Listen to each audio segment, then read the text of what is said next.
रामपुर से खबर है, जहां भारतीय किसान यूनियन अन्नदाता के कार्यकर्ताओं ने तहसील सदर में एकत्रित होकर भूमि पर अवैध कब्जे का आरोप लगाते हुए कलेक्टर के समक्ष प्रदर्शन कर विरोध जताया। जिलाधिकारी को अपनी मांगों का ज्ञापन सौंपा। उन्होंने कहा कि यदि अवैध कब्जे को नहीं रोका गया तो 20 जुलाई से अनिश्चितकालीन धरना प्रदर्शन किया जाएगा। क्या मामला है? जी, मेरा नाम उस्मान अली पाशा है। मैं भारतीय किसान यूनियन अन्नदाता का युवा प्रदेश अध्यक्ष हूँ। आज हमारा प्रस्तावित कार्यक्रम था, जिसमें हमने तहसील दिवस में प्रदर्शन करने के बाद में तहसील दिवस की अध्यक्षता कर रहे हमारे एसडीएम सदर साहब को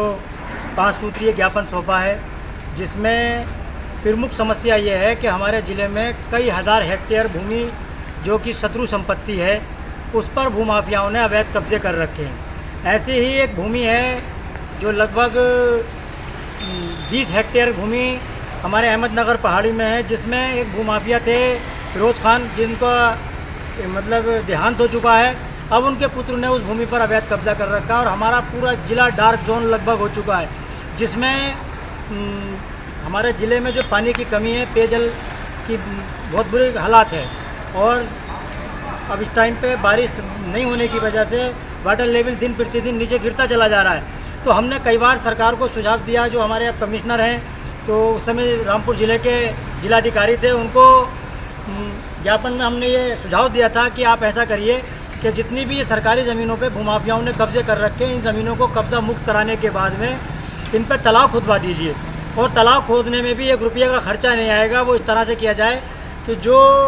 जिस किसान को किसी को मकान बनाने के लिए, अपने जो भराव करने के लिए या हाईवे बन रहा है, उसमें मिट्टी की ज़रूरत है, तो उस मिट्टी को जो है और जगह से खनन ना करके उस ज़मीनों में से, सरकारी ज़मीनों में से खनन कराया जाए और खनन कराने के बाद में उन ज़मीनों में जब इतनी बड़ी कई हज़ार हेक्टेयर भूमि में जब पानी भरा होगा, तो जाहिर सी बात है कि वो ज़मीन जो है पानी को सोखेगी और पानी को जब सोखेगी तो हमें वर्ष भर इतना पानी मिलता रहेगा कि जो मतलब डार्क जोन से सारे जो हैं लाइट जोन में आ जाएंगे, जितना भी जोन है। लेकिन क्योंकि प्रशासन, हमारा तहसील प्रशासन ऐसे भूमाफियाओं के हाथों बिका हुआ है और ये कभी भी ज़मीन को कब्जा मुक्त कराने के लिए दृढ़ निश्चय कर ही नहीं रहा है, क्योंकि उन लोगों ने इसमें तहसील कर्मियों की मिलीभगत से उन लोगों ने ये किया है कि वहाँ पर मुकदमे डाल दिए और मुकदमे डालने के बाद में ये लोग पैरवी नहीं कर पाते। जब पैरवी नहीं कर पाते तो वो कई सालों से लगातार उन ज़मीनों पर अवैध कब्जे बनाए हुए हैं। तो इनको ये करना चाहिए कि तुरंत ऐसे भूमाफियाओं से ज़मीन कब्जा मुक्त कराने के बाद में और ज़मीन, और अगर करना ही है उस ज़मीन का प्रयोग करना है, तो बहुत से भूमिहीन लोग हैं, उनको पट्टे पर ज़मीन दी जाए ताकि वो उनका भी जीवन यापन कुछ सुधर सके।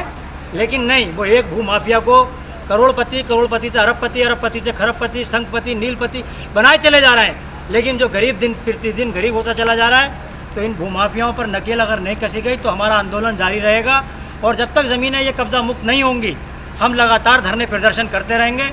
जय जवान, जय किसान।